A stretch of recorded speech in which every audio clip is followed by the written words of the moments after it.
Babe Ruth had not existed, it would have been impossible to invent him. It was the 4th of July and a brass band and New Year's Eve all rolled into one. He was bigger in his dissipations, bigger in his volatility, bigger in his unpredictability. He was eccentricity and total excellence wrapped up in one person. He made the world more fun to be in, and everybody who was in his orbit felt more alive because of Ruth. He's my father. He was the only father I ever knew. He was such a lot of fun. I enjoyed every minute of it. He was celebrated for being the mythical figure he was, who at the same time was flesh and blood. And because he was flesh and blood, he gave us that feeling of something larger than life, of which we are part.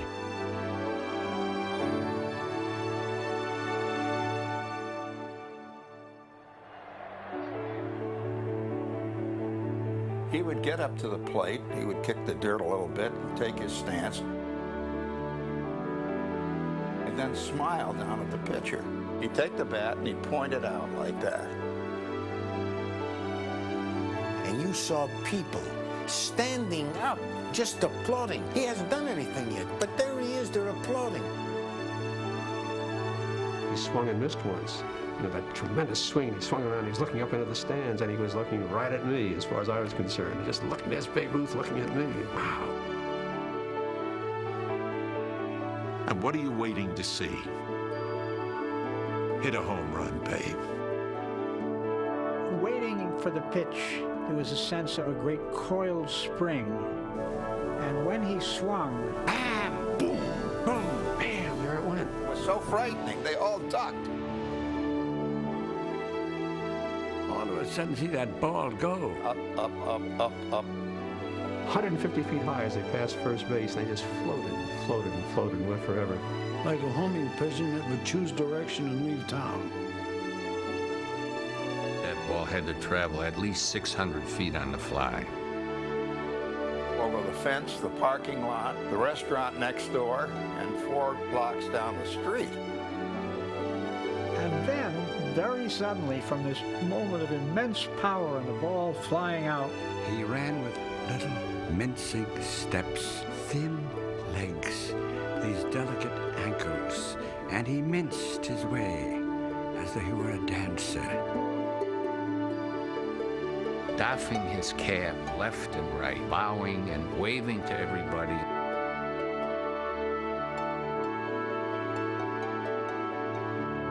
And disappeared into the dugout.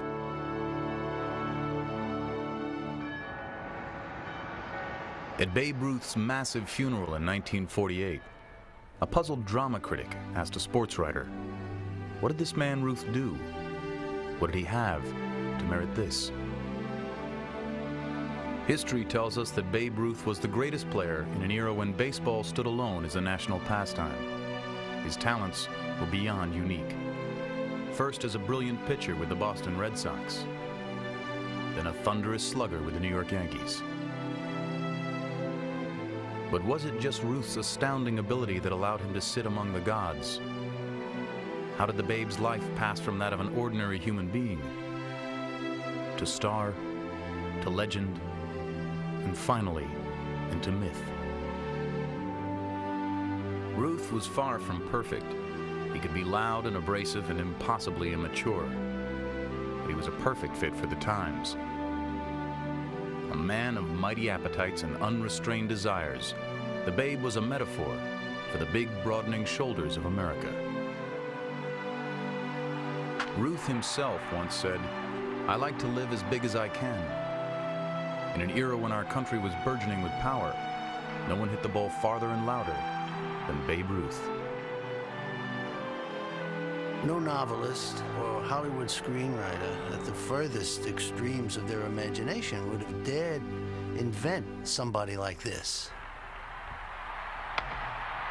This was science fiction. It's another dimension. Exponential is the word. The leap is wild and crazy. Something Einsteinian. You had scientists coming and examining Ruth, and all kinds of strange, bizarre articles in the press about Ruth having superhuman vision or superhuman coordination. It was as though someone had come from another planet. The Babe's mammoth swing transformed baseball. He practically invented the home run. In 1920, he hit 54, a total no other team in the league could match. And he did it with an exhilarating presence and unmatched muscle that had never been seen before. John McGraw may have been the best inside baseball manager that ever came over the pike. This guy was the Baltimore chop, the bunt, move the runner along, work for one run at a time. Ruth came along and started breaking up ball games with one swing. McGraw hated him. Here he'd been 30 years managing and working for one run. This guy wrecked the whole afternoon with one swipe. Pitchers were afraid of him. They'd lie at night, knowing that the next day they're facing Ruth, and they would toss in their sleep. I was on first base, and Ruth hit a home run. I ran around second, hitting a pretty good clip. Art Fletcher was at third base saying, whoa, whoa, because the ball was way up in the right field stands. I kept on going, you know, and I came and sat down. And when he came into the dugout, he reached over and patted me on top of the head and said, you don't need to run like that. He says, son, when the Babe hits one. He was doing it with such joy and simplicity, almost as if he didn't know what he was doing. He just went up and did it. His hitting was just unprecedented. No one ever done that before. And that thrilled people. It excited people. It gave you a vicarious sense of accomplishment to see Ruth hit home runs. It became an exciting thing. For baseball, the timing of Ruth's accomplishments was perfect. At the beginning of the decade, a dark cloud of deceit had threatened the game. Accused of throwing the 1919 World Series, several Chicago White Sox players were tossed out of baseball. Disenchanted fans stayed away until they were lured back by the game's two new powers. In move to clean-up game, team owners in 1920 made Judge Kennesaw Mountain Landis High Commissioner of National Pastime, and he brought baseball back. But Babe Ruth, too, was a big help to the commissioner with his spindle legs, beaming face, and booming bat. Even when the Bambino hit a single, thousands cheered and thousands more fought to see him play the game. The home team is in 7th place, going nowhere. On a weekday afternoon, we draw maybe 2,000 or 3,000 people. The Yankees came into town. The crowds suddenly were getting larger. Every seat was full on a hot Wednesday afternoon, and there was only one reason for that. Hey, the Babe is playing. Hey, this is somebody big, somebody we can root for. Their beloved game was embodied in this man, and they would sell out the house. People wanted to see this guy. In 1923, the Yankees took advantage of Ruth's popularity by building a brand new $2.5 million stadium. It held 65,000 fans, and because so many of them were there to see the Babe, it was quickly christened the house that Ruth built. His existence enlarges us just by looking at him, thinking about it. It's because you saw perfection, and it's so glorious that it's almost painful. And when you were at the ballpark and Babe took that big swing, and the ball didn't fall down at the end, it whacked against the seat in the bleachers, you thought, I saw this, I was here, I was in the presence of greatness.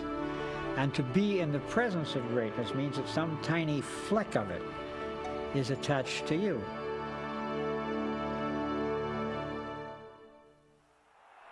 The most exciting thing in baseball was watching Babe Ruth hit a home run. And the second most exciting thing was watching Babe Ruth strike out. One of the few quotable lines from Lou Gehrig, he said, I batted after him, and never mattered what I did, because they were always talking about what he had just done, even if he had done nothing. More than any other athlete during sports' golden age, Babe Ruth's appeal ranged far beyond the man-made limits of the great ballparks he played in. By the mid-20s, Ruth was everywhere. Pushed along by the explosion of tabloid journalism, he would eventually become an inescapable part of popular American culture. In the eyes of the press, the Babe was a dream subject. He was made for them, just as Al Capone was made for them, or Charles Lindbergh was made for them, because of the way he looked and because of what he did. When he would come to Chicago, one of the Chicago papers just had Ruth in Chicago with exclamation point. Ruth home run wins game. That kind of stuff got into every paper across the country. Every man had it with his breakfast coffee. Ruth home running. Geez, he hit another one? The sports writers played a crucial part in it, and the photographers, because he was enough of a ham, he'd lend himself to publicity stunts.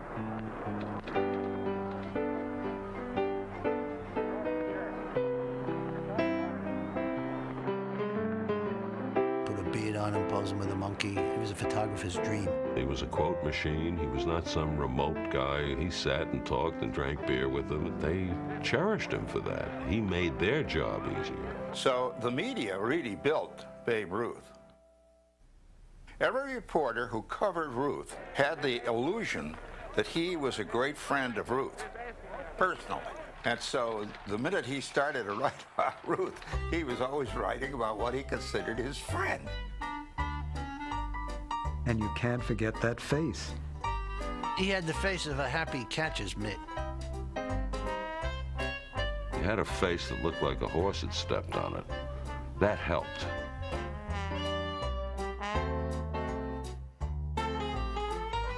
He was as easy to recognize as the king of Siam's white elephant. The face seemed to fit Babe Ruth. I can't imagine a handsome Babe Ruth. Who has ever looked like him since Babe Ruth? Try to think of somebody who has looked like him. It's like he was created for this role that he was given, and he played it to the hills. The name helped. Babe Ruth. I mean, gee, if his name was Harold Thompson, I don't think he would have had the same impact, but Babe Ruth. Many Italian immigrants in New York, instead of saying, how'd the Babe do this, how'd the Bambino do yesterday? And so Bambino became his name, and the Bam sound fitted in there. Bam hits one. Everything fit. You didn't forget him. He was indelible. And everybody who saw him had a story about him, remembered something about him. Every place he went, he sort of left a trail. As baseball's biggest draw, Ruth made a fortune crisscrossing the country. No town was too small or too far away. If the Babe's fans couldn't get to a game, he would get to them. Major League Baseball ended at the Mississippi River, where the St. Louis Cardinals were. Babe Ruth went on barnstorming tours after the season. He was spreading baseball across the country.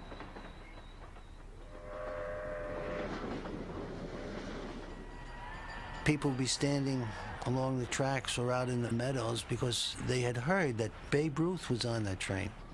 They were hoping to get a half-second glimpse of him. He would wave at them. He would show them his cards, say, I got a great hand.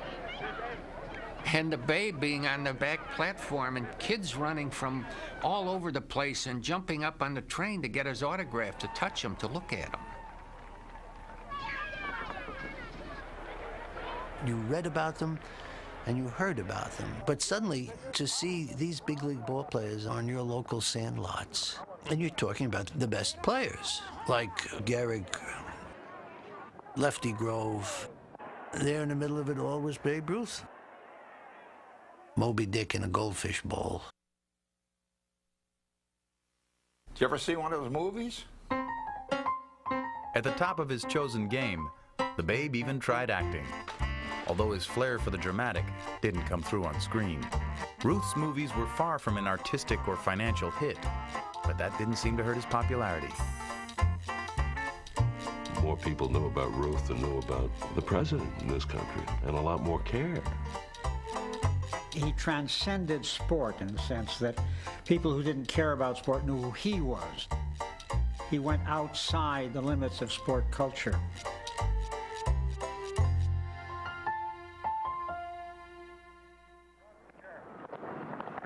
Moe Berg shared a suite with Babe Babe was in the bedroom with, what shall I call it, multiple feminine companionship. And the phone rang, and Mo thought it was for Babe. He didn't pick it up, but Babe came in some déshabillé with his pants down and said, "You're Babe Ruth. He's Father Flanagan. Tell him you'll be right down." Mo, "Hello, Father, this is Babe. I'll be right down." Later he said to Babe, "Why couldn't you have said that?" And Babe said, "Me, with what I was doing, talk to a priest? Never." Ruth was a complex mix. He was crude and rough, uncultured. I was under the shower, and I had my face to the wall and the warm water coming down on me, and I was lathering my face and my chest and under my arms with soap. And all of a sudden, I felt something a little hotter than the water from the shower. And I turned around, and here was Ruth standing outside the shower that was used in the middle of my back for a urinal. And he laughed, guffawed. He thought that was real funny, you know. But at the same time, he was a very good man. He loved children. He loved making people happy. He loved doing things for them, far beyond what you would expect from a man of his stature. When we were on road trips, he always made certain that I got the Mass on a Sunday morning. If nobody else got the Mass, he made sure that I got the Mass with him. Perfect gentleman, like a father to me. Babe Ruth could be both crude and kind. His personality was a paradox, shaped by two compelling and conflicting forces. Early in his childhood, George Herman Ruth learned the way of the streets, growing up an incorrigible kid in a tough neighborhood along Baltimore's seedy waterfront. The son of a saloon keeper, wherever Ruth went, trouble followed. When he was a little kid, he would drink things in the bar. He used to throw things at the cops and at the truckers, and he stole. A real pain-in-the-neck little kid, the kind you could admire maybe if you weren't in charge of him, but it was a real nuisance to his parents. When he was 8, Ruth's parents had him committed to St. Mary's, a reform school for boys. Showered with tough love, he experienced kindness and compassion for the first time. The resulting inner struggle between right and wrong provided an interesting contradiction, which would define Ruth's behavior throughout his personal and professional life. He had grown up a bad boy, and he didn't want any of us to go through what he went through. And he used to lecture us along those lines. Do what your mother tells you to do, and do what your father tells you to do. He'd hear a kid swearing, and he'd yell at him, "God damn it, stop that goddamn swearing over there." You know. He had trouble managing a family, didn't seem to much give a damn about that. He was a paradox. Ruth had become a major leaguer at 19. Just months after he joined the Red Sox, Babe married his first wife, Helen, herself a babe, barely 16. It was typically impulsive, and Ruth quickly tired of the commitment. Even after adopting a child, rumor had him fathering by way of a maid, the Babe abandoned his family, apparently uncaring of his actions. For a man of Ruth's background, the temptations that fame and fortune brought were too great to ignore. If you've been a poor kid, and he had been a poor kid, what you want more than anything is more to eat, more to drink, more to enjoy than you ever had in those times when your pleasures were in the dribs and drabs of an extra piece of bread or a bed next to the wall. Here's a kid who grew up in an orphanage and probably had more animal appetites than 14 animals. He devoured food, he devoured sex, he devoured fun. He was always reaching out for something of enjoyment. Babe Ruth is the only guy that ever lived up to his reputation. He was a monster off the ball field. We left the Back Bay station here in Boston, went down New York, and he got off at 125th Street. And in that time, I saw him drink a quart of scotch. He was perfectly okay. He wasn't drunk or anything. When he got off the train, he was just very genial. White Sox got a great idea. They're going to take the Babe out. They're going to make a night of it. They took him out.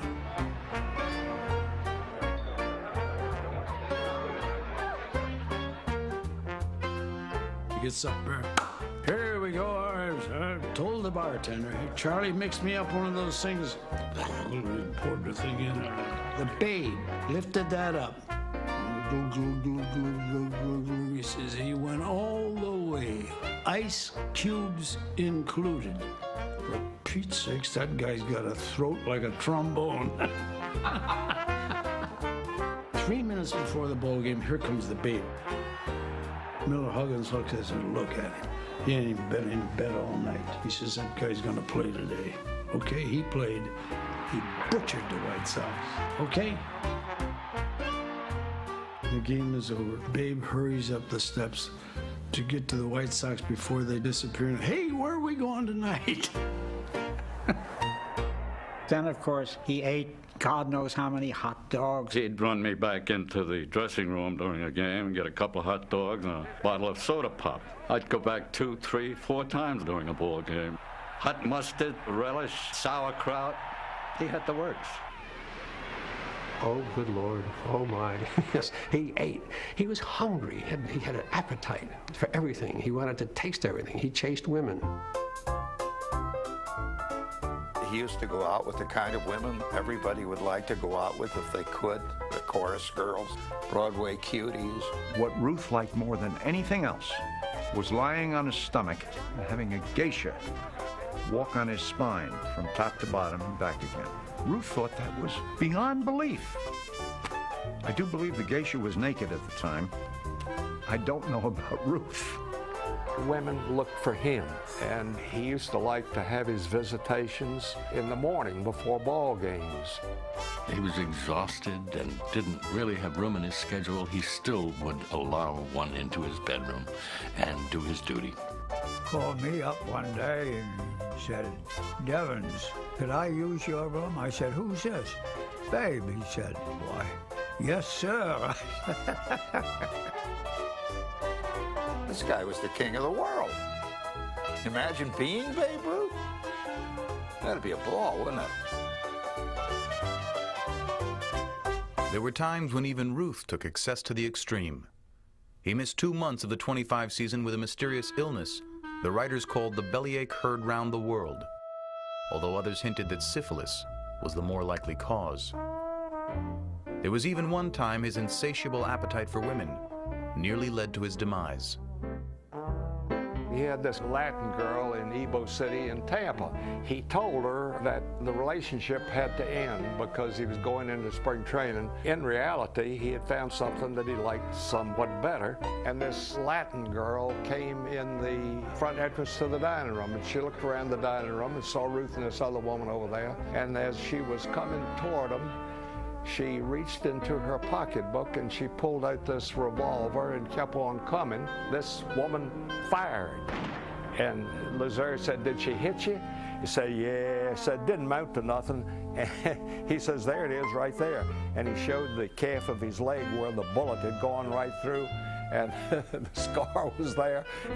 And they laughed about it and talked about it.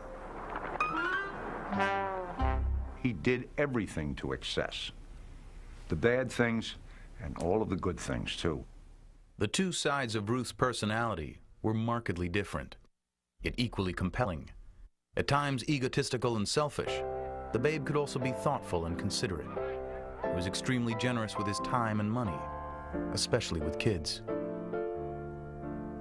Ruth reveled in the smile of a child. In their eyes, he saw himself.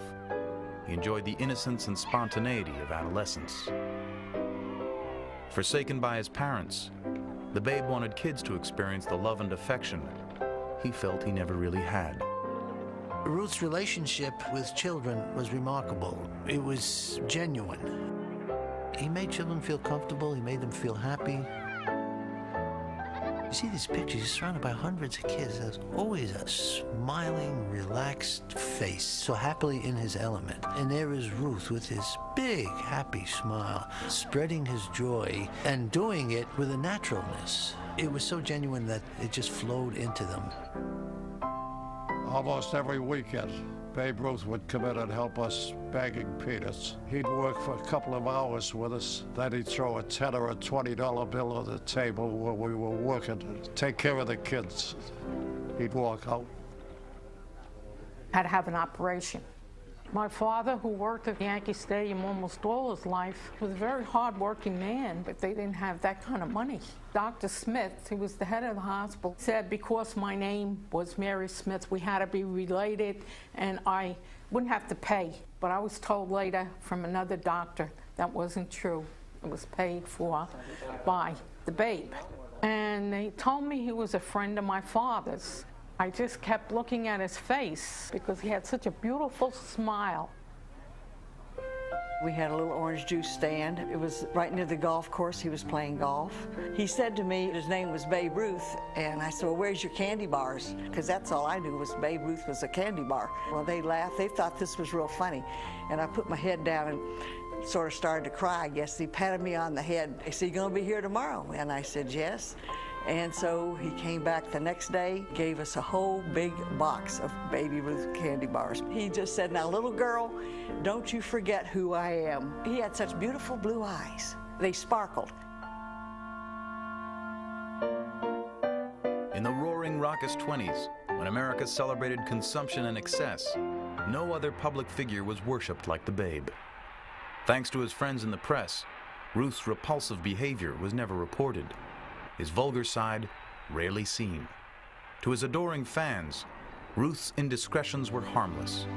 He was a humble everyman, a kindred spirit. He was loved because people who had flaws, men and women, even children who had flaws in their character, knew he had flaws. He was one of them. He was not above them. He was a spiritual force. They loved him. They liked the feeling about him. He was a joy to be around. He lifted things up. He was alive. I saw him a couple of times with Jack Dempsey when Jack Dempsey had the restaurant on Broadway and 48th Street, and they used to sit in the window together and talk, and you'd have crowds, hundreds of them looking in the window. There's Babe Ruth, there's Jack Dempsey. He relished the whole idea of being part of the scene as opposed to others who could come in and come out and no one would even know they were there. When he came into a room, he was loud and positive, and where he was the place to be. A professional barbershop quartet was singing as part of the entertainment, and suddenly a husky and uncertain voice joined them. And even though he was a lousy singer, everybody was very happy that he did it. You know how an aura exudes? There was a quality about Ruth that just invited you in. They didn't care a whole lot about exhibition games. And by and large, you play half a game and that's it. But the guys are complaining and says, gee, this crowd, let's get out of here. And the Babe says, you want to get out of here? He says, I'll stop the game next inning. Next inning, some young kid ran out for his autograph. And the Babe, he signs for him. Well, I looked for another kid to come on. The first thing in the center field was filled up with kids. That's the end of the ball game. Right, sure. He'd stand there for an hour and sign those autographs. Now, Gehrig, by contrast, and Grove, by contrast, they didn't want to be bothered with people or bothered with kids, and they'd come out under the same circumstances, and they'd wade through them. The instrument they used was the fountain pen, and fountain pens had a tendency to leak and squirt. Splashed with ink on his suit or on his face, he never minded, he never complained. They would ask him, why did you sit for so many hours, Babe, just signing autographs? And he said, I like to make everybody happy.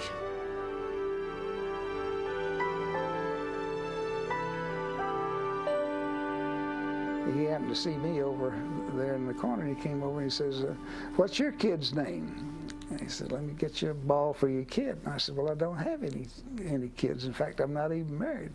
He said, well, we can fix that. So he took a ball and he wrote something on it. And when I looked at it, he had on there, hello to be from Babe Ruth. He says, when your kid comes along, tell him Babe Ruth had something for him. So this now is a very treasured possession of my daughter. But if you took Ruth for more than what he was, you were kidding yourself. You wouldn't walk up to Ruth and say to him, "Babe, what do you think of Einstein?" He'd probably say, "What's he hitting?" A friend of Ruth sees him at the station and they get off the train. "Hey, Babe, did you hear about Wade? Wade Hoyt?" "No, what about him?" He says he's got a case of amnesia. And Babe says, "He has? Hey, you tell him to save me one of those bottles." He came out to the dugout and complained to Doc Painter, who was the trainer. He said, "Doc," he said, "my eyes feel a little cloudy today. My vision's not too good." And Doc Painter said, "Well, why don't you go down and get some of that Visine, that ILO?" And Babe gave his eyes a good washing with that ILO. And I think he got 2 for 4 or 3 for 4 that day. And he attributed it to the ILO. So the next day when he came out, his eyes were all right, but he used the ILO again. And Missouri, a day or 2 later, sneaked out there and he took the ILO bottle and he poured all the ILO out and filled it with water, put it back in the medicine case, and Ruth came out and started to use the ILO in there, and Lazare yanked it out of his hand and says, "Let me have some of that stuff." And when he got the ILO from out of Babe's hand, he drank it all. And Babe is slapping his big old thighs, you know. He says, "Look at the day go." He says, "Drinking the baby's ILO." And Lazare got 2 or 3 hits. So then Ruth, following that, started bathing his eyes and drinking it too.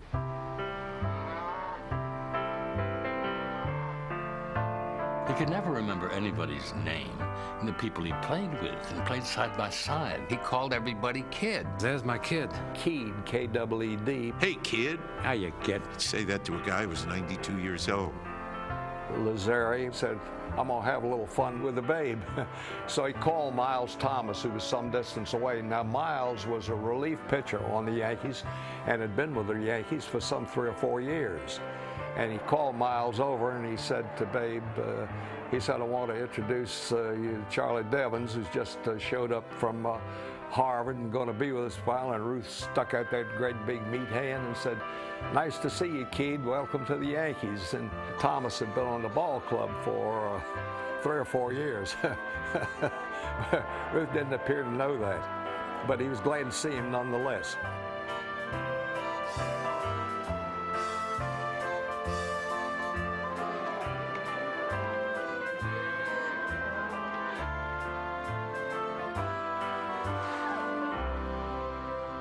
He did what he wanted to do. If it got him in trouble, he was always startled.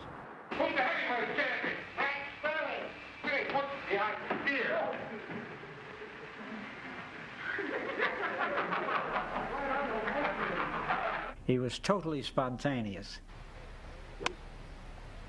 I was captain of the high school golf team. And so Babe liked to play golf, and he said, "Would you like to play golf with Babe Ruth?" Now, any kid would love something like that. And I helped him on several holes because we were partners. He won maybe $50 or $100. Next day at high school, I was in class about 12:30 or 1 o'clock. "Babe Ruth's out in the hallway looking for you to go play golf with him today." I said, "What?" I couldn't believe it. And I was the most surprised kid you ever seen when he walked into that classroom. And the principal was right with him.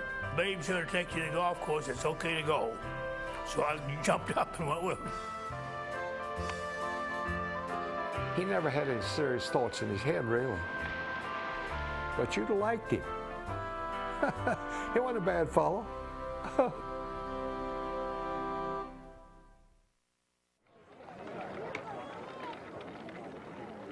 Everybody has a story in Ruth, and stories piled on stories become legends. And of course, the classic one is the 1932 World Series and the so-called called shot. Some extremely bad feelings had arisen between the two contending teams, the Yankees and the Chicago Cubs, and they're yelling at him from the Cub dugout. The most obscene things. And he's yelling back. He was riding the Chicago bench from the batter's box. And the pitcher, Charlie Root, throws across strike one, throws across strike two. And here comes baseball's fabled moment. He suddenly stopped. And I vividly heard him yell out to Charlie Root, "It only takes one." and then he elevated his arm. This one's going out. Pointing to the center field bleachers, and by God, the next ball he hit right where he had pointed. I don't think he could have done it in a million other times, but he did do it, and I saw it. I asked him, I said, you called that shot, didn't you, Babe? Why, don't you think I did? He said, that's where I pointed and that's where it went. Others, however, weren't so sure. In home movies of the at-bat, Ruth appears to be gesturing at something, but at what remains inconclusive. The next day in the papers, there was barely a mention of Ruth's declaration, just straightforward reporting of the home run. But as time passed, the notion caught on and soon took a life of its own. Newsreel accounts unashamedly showed Ruth's gesture as fact, and Hollywood later took the myth to epic proportions. Don't forget Johnny! He pointed to the flagpole in the center field bleachers, plainly indicating that's where he means to park that next pitch.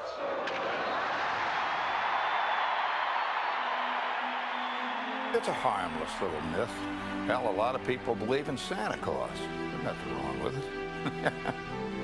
Babe was part of that old American folklore of the braggarts and the big ones, Mike Fink and Pecos Pete, Paul Bunyan and the Blue Ox. It doesn't matter what is based in reality, because a thing is what it is because we wish it to be. Napoleon said once that history is the myth that men choose to believe. Whether he actually called it, it's irrelevant, because reality evaporates and the myth becomes the truth. I want you all to remember what I said about smoking. It'll stunt your growth. Look what it did to him. A great deal of the Ruth legend is just, well, legend, half-truths that became myth. Ruth frequently visited hospitals, so his home run promise to a dying kid might have been true. But he couldn't possibly have taken a dog to the hospital in uniform before a game, could he? Where's your operating room? Over there, but you can't go in there. Get your best doctors in there in a hurry. I got a sick dog. I think he's a tremendous mythic figure, but I think the history is as big or bigger than the myth. The myth diminishes what he really was and establishes a sort of a false Ruth. It's big, but it's not the true Ruth, and I think the true Ruth is bigger than the myth. The true Ruth started out as a pitcher, maybe the best left-hander in Boston Red Sox history. In just 5 seasons, the Babe won close to 90 games and helped the Sox win the World Series in 1916 and again in 1918 by throwing 29 consecutive scoreless innings. He was on his way to the Hall of Fame as a pitcher until he picked up his bat and rewrote the record book. For the last 6 weeks of the 1918 season, he pitched one day, then played the outfield the next 3 days, then pitched again, then played the outfield for the rest of the season. So he was a man pitching and playing the outfield and playing every day and hitting at the same time. It's one of the most extraordinary things in baseball history. Ruth's trade from Boston to the New York Yankees in 1920 was the catalyst for sports' most renowned dynasty. For the next 9 seasons, the Yanks played in 6 World Series, winning 3, including 1927, with Ruth, the cornerstone of one of history's greatest teams. The Yankees' hard-hitting quartet, Lou Gehrig, Combs, Lazari, and Babe Ruth. He was a fabulous, beautifully coordinated athlete. They all look at him and they call him fat. He stole home. He was fast, he had a good arm. There was nothing about baseball he couldn't do. You know about his year in 1921, 378, hit 59 home runs, scored 178 runs, drove in 171 runs, got over 40 doubles, 16 triples, stole 16 bases. That was Babe Ruth. Babe Ruth batting. Wow, there goes one into right field. He had 6 of the most extraordinary seasons from 1926 to 1932 that any ball player's ever had. He averaged over 50 home runs a year for 6 years. It's so hard to imagine. He was so far ahead. I mean, he had twice as many as the others. 56 homers, 58 homers, 60 homers. Slugging average, 690. Do you believe that? Most of the Hall of Famers, they're very happy with 500. He's 690. Jeez, Christ. People swim faster than Johnny Weissmuller. People run faster than Pavo Nurmi. But to hit 60 home runs and bat 340, the things that he did are still remarkable. Nobody's ever come close to what he's done on the field. Name me one other guy who had as many records that could be broken. He set them all. Lifetime average over 340, 714 home runs. There was a lot of myth, but there was a hell of a lot of mister, too. Daddy loved the Lone Ranger, and I loved to listen to that with him. And we'd always cheer him on. We always had a wonderful time. He was a marvelous dancer. It's perfect timing, and he taught me how to dance. And I love dancing with Daddy. Julia Ruth became Babe's daughter after Ruth married her mother Claire in 1929, the year the stock market crashed. By most accounts, Babe handled marriage the second time around much better than the first. But just when his family life seemed settled, his baseball life started to come apart. At first, the crash of '29 and the resulting depression had little effect on Ruth or the money he was paid. His enormous checks, which were often 10 times greater than any of his contemporaries, had reached $80,000 in 1931. But at the same time the country began to sink deeper into economic despair, Ruth's skills began to erode, giving Yankee owner Jacob Ruppert good reason to cut his salary and eventually cut him. After 20 productive major league seasons, the Yanks no longer needed Ruth. The team that had been his for so long now centered around Lou Gehrig. Ruth was playing his last year with the Yankees in Boston. The ball went between his legs and went to the wall. The fans in Boston booed him unmercifully, and it made me sick. Even Ruth, in his decline, it was monumental. Players would stop during pregame workout and watch him struggling in the field, running after a fly ball, trying to bend over, pick up a ground ball. They couldn't believe what they were seeing. A great statue beginning to crack and topple. The god turning human. Colonel Ruppert sent him a contract for $1 a year and gave him his unconditional release.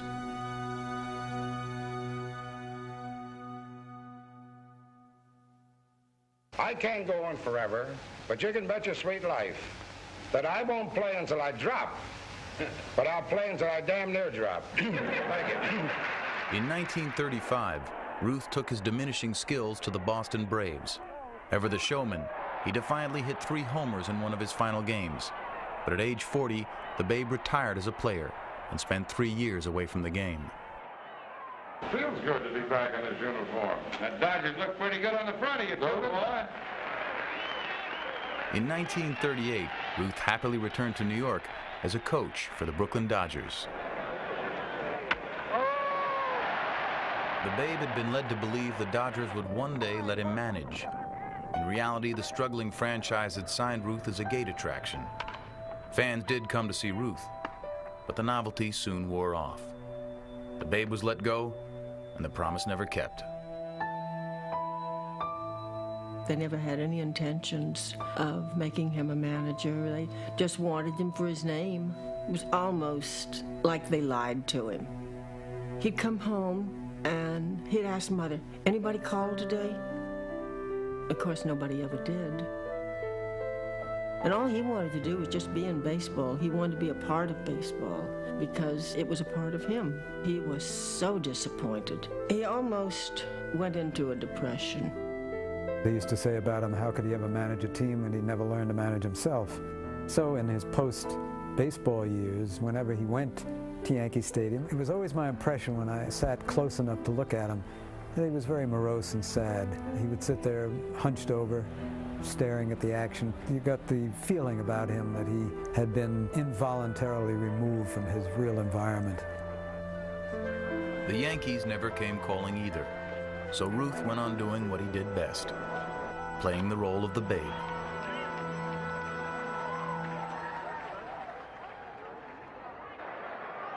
Occasionally, he would return to the stage he once dominated, happy to display his old form. Although the significance of his homers had now greatly diminished, Ruth still managed to thrill his fans. Even after he'd been out of baseball for 8 or 10 years, he still attracted crowds. He'd go over to the training camp and talk with the fellows.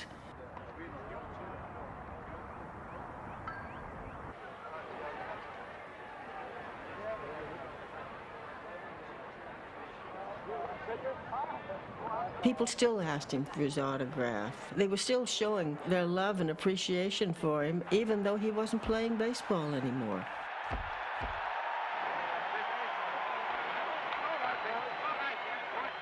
But by 1946, it was becoming increasingly clear there was something seriously wrong with the Babe.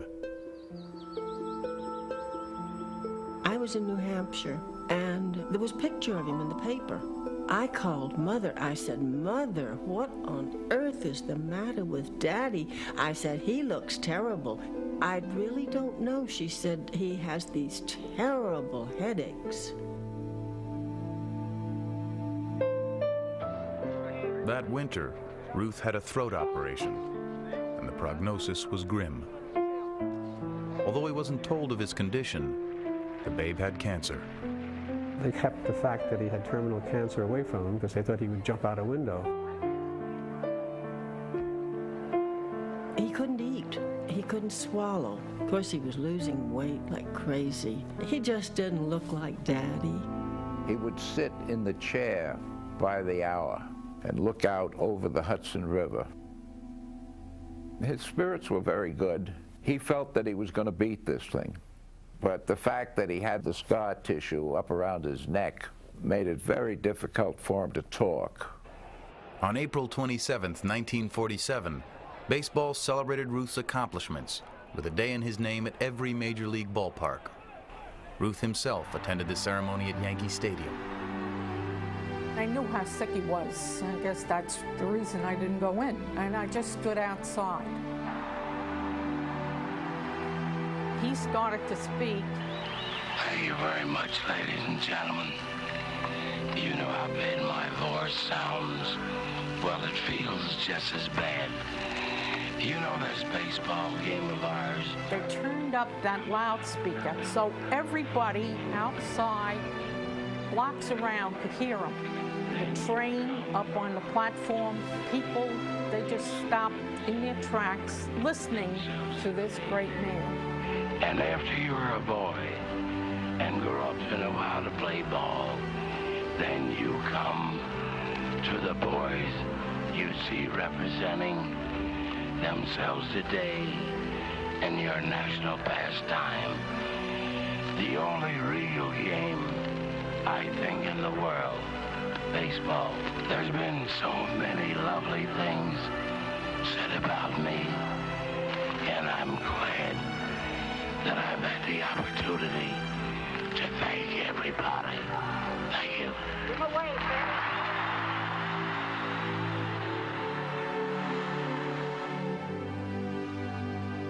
Even when he was so sick, he still wanted to be part of baseball. He took a job with the Ford Motor Company, traveling for the American Legion. He made personal appearances. The first year, 47, he made 15 appearances. When I saw him get off the airplane, I was shocked. He came out puffing, breathing hard. His color didn't look good. But there he was with this white cap and the white and black wingtip shoes. Then we went back to the ballpark. There was like 15,000 people there, most of them kids. It was a different man that appeared. Here he was, smiling. I think he was happier at the ballpark than he was anywhere else. He didn't feel that good, but the strength of being around those young people that he was working with and imparting knowledge to them, I really think gave him strength. He just seemed to gather strength from it. He really was crazy about kids, and you could see it. As sick as he was and as weak as he was, he wanted to be with those kids.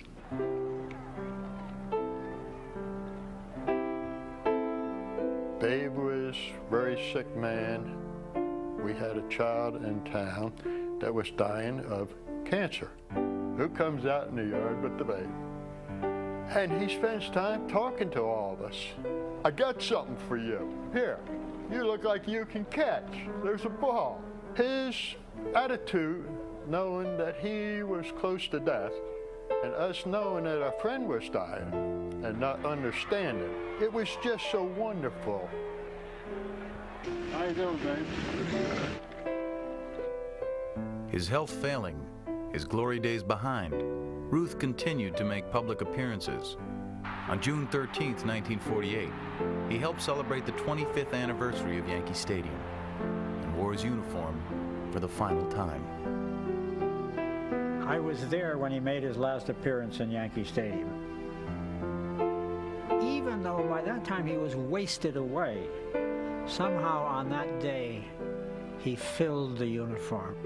To be once more, for some last gasp, a heroic figure, you had just this moment which you tried to hold and keep. I worked for the Herald Tribune, and I did mostly human interest pictures. I think it was terrible to know that all of this ovation comes to him, and he knows down deep in his heart that he isn't long for this world. They lined him up there in the front. All the photographers were in the front. I went around the back. The thing that steered me was the number 3 being retired. Number 3 is out. The babe bows out. I said, it's a natural. I knew I had something there.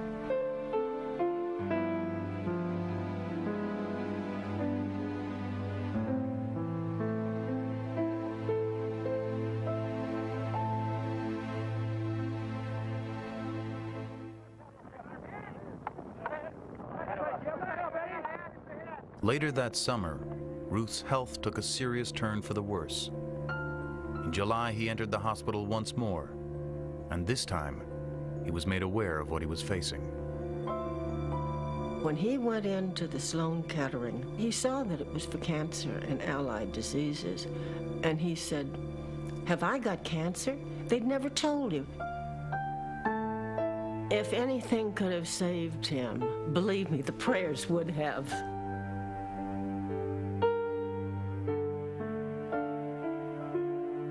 They'd stand outside the hospital.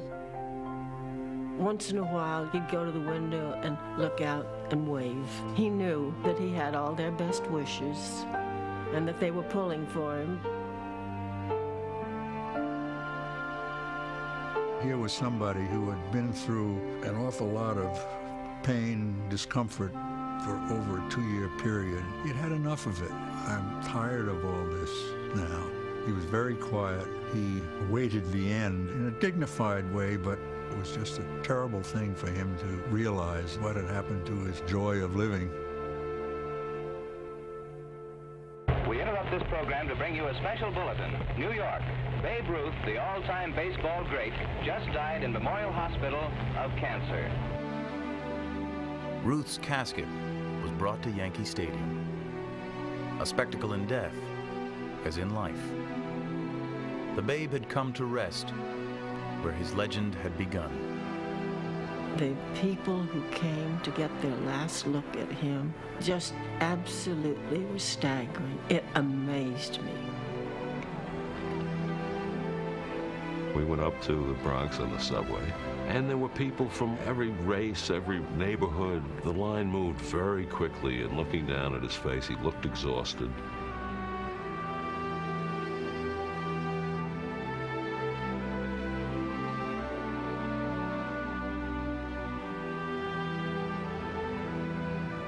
And out past where he was lying was the field. You could smell the odor of it, the sort of loamy, hot earth of August in New York. I walked in there to see his memorial, and the hair just stood up on the back of my neck and stood up on my arms because I had finally gotten to see where Babe hit them all. I remember being ushered up to the casket. Imagine there was Babe Ruth. I was handed a ball. I had looked at the ball, and some sensitive person had written on this ball, "Safe at home."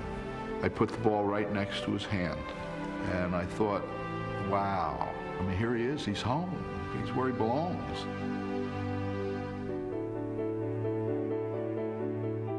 His passing was an event in the lives of many people because he represented so much and he took so much with him.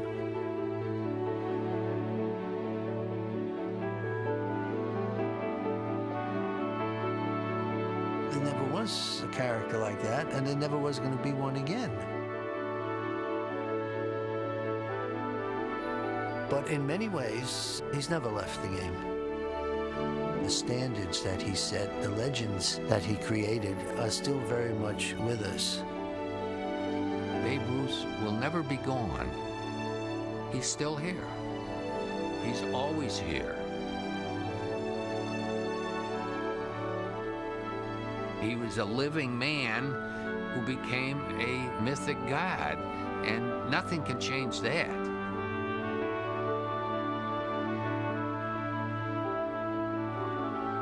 He will be a symbol of baseball as long as baseball is played.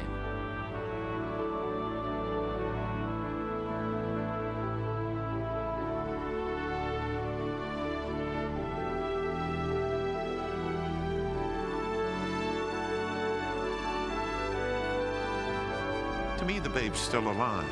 He truly is like Shakespeare. He'll never die.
In association with Black Canyon Productions, this has been a presentation of HBO Sports, the network of champions.